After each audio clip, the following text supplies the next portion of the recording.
नमस्कार, स्वागत है आपका ट्रेसिंग इंडियंस पास के एक नए एपिसोड में।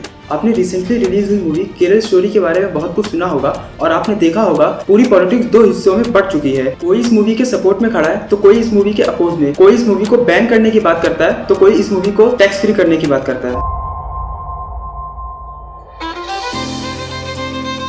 The film is a work of art and the movie exposes the atrocities committed by the ISIS. It cannot be evaluated on the lines of communalism.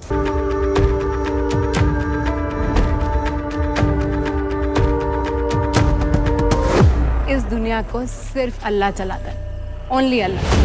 Very clearly said that it's a work of art. Why this huge hue and cry by both the left front and the Congress-led United Democratic Front? गरीब लाओ, खानदान से जुदा करो, जिस्मानी रिश्ते बनाओ, जरूरत पड़े तो उन्हें प्रेग्नेंट करो और जल्द से जल्द अगले मिशन के लिए हमें हैंडओवर करो.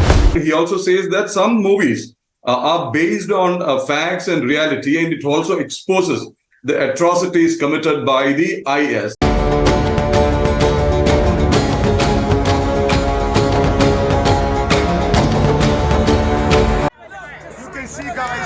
These are the people amongst us, the BJP, RSS, Hindutva supporters. When I took an oath that I will never allow Hindutva to push the propaganda in the streets of Birmingham, I meant it. I said goodbye to my family tonight because I know exactly what is. This is a global agenda. हमारे ex chief minister ने बोला है कि अगले 20 साल में Kerala Islamic state बन जाएगा. Obviously a controversial cinema, but I never thought it will happen like this. I never thought that it will be banned in West Bengal. You're not safe, Shalini. Please come back. हम 48 girls में से 7 Christian हैं, बाकी हिंदू हैं. As of now, we have issued the license to all the theatres which were running for the first 4 days. But still now, I have no information about anyone who is playing the movie or not. मैं अकेली नहीं हूँ इस खेल में. मेरे जैसे हजारों लड़कियाँ हैं. कहीं ना कहीं देखा जाए कुछ तो डिफरेंट है इस मूवी के बारे में, जो कि थोड़ा अलग है। अगर केरल की बात करें, केरल का लिटरेसी रेट 96.4% है।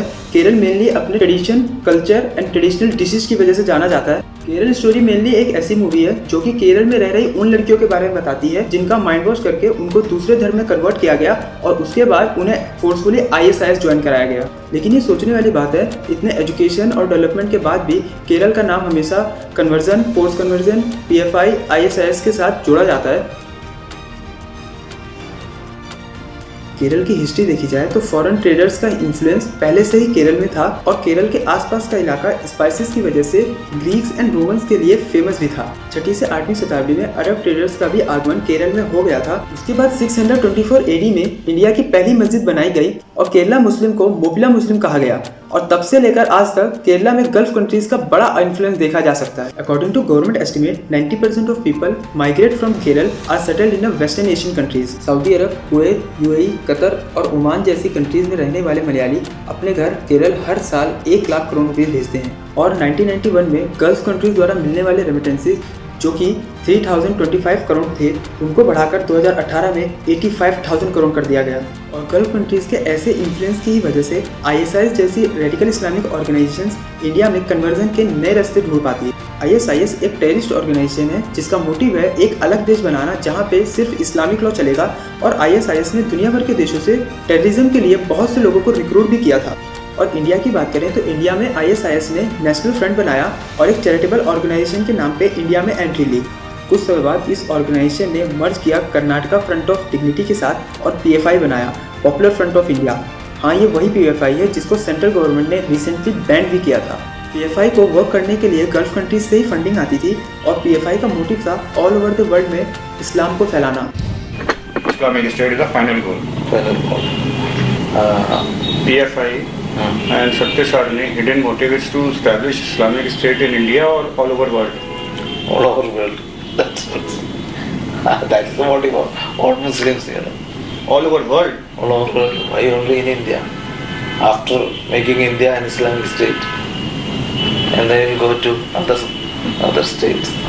ऐसा नहीं है कि कन्वर्जन की कंप्लेन सिर्फ हिंदू ऑर्गेनाइजेशन कर रही थी। Christian organisation Catholic bishop council ने भी ये क्लेम किया कि PFI ने 4500 गर्ल्स का कन्वर्जन करवाया है। PFI को बैन करने से पहले PFI के कुछ डॉक्यूमेंट्स इंडिया 2047 के नाम से लीक हुए थे, जिसका मोटिव था इंडिया को 2047 तक इस्लामिक कंट्री में कन्वर्ट करना।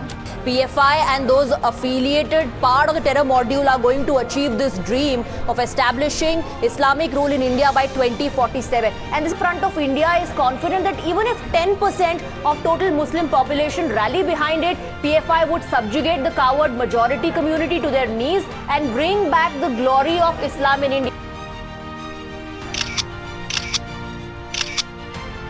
अगर कन्वर्जन के केसेस की बात करें तो रियल लाइफ में ऐसे कई केसेस हैं जिसे मूवी में भी दिखाया गया है।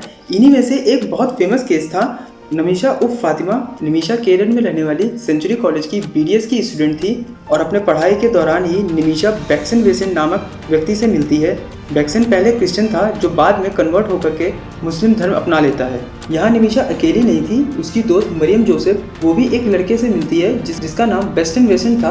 हाँ, आप सही समझ रहे हैं, बैक्सन एंड बेस्टन आर ब्रदर्स, और ये भी पहले से कन्वर्ट हो चुका था। ये दोनों लड़के नमीशा एंड मरियम के साथ रिलेशनशिप में आते हैं और शादी के नाम पे इनको कन्वर्ट करवा लेते हैं। इन दोनों का प्लान था अफगानिस्तान जाना, लेकिन अफगानिस्तान जाने के लिए एक नए आदमी की एंट्री होती है जिसका नाम होता है अब्दुल्ला। अब्दुल्ला का मेन काम होता है लोगों को इकट्ठा करके उन्हें अफगानिस्तान पहुंचाना। अब्दुल्ला ने सोनिया सेबेस्टियन से शादी की थी, जिसे बाद में कन्वर्ट करके आयशा बना दिया जाता है, और आयशा को बाद में पता लगता है कि अब्दुल्ला की पहले से भी शादी हो चुकी है यास्मीन नाम की लड़की से। अब्दुल्ला की दोनों वाइफ्स अब्दुल्ला की मदद करती थी लोगों को कन्वर्ट कराने में। अब्दुल्ला और इसके 4 साथी स्टार्टिंग में इंडिया के टोटल 60 लोगों को, जिसमें ये लड़कियां भी शामिल थी, सबको श्रीलंका भेज रहे थे। लेकिन श्रीलंका में एजेंसीज के द्वारा कुछ प्रॉब्लम क्रिएट करने के बाद सबको वही के रास्ते अफगानिस्तान लेके जाया गया। इसके बाद अप्रैल 2017 में अमेरिका अफगानिस्तान पर अपना नॉन न्यूक्लियर वेपन इस्तेमाल करता है, जिसमें 24 लोग मारे जाते हैं, जिनमें इन लड़कियों के हस्बैंड भी थे।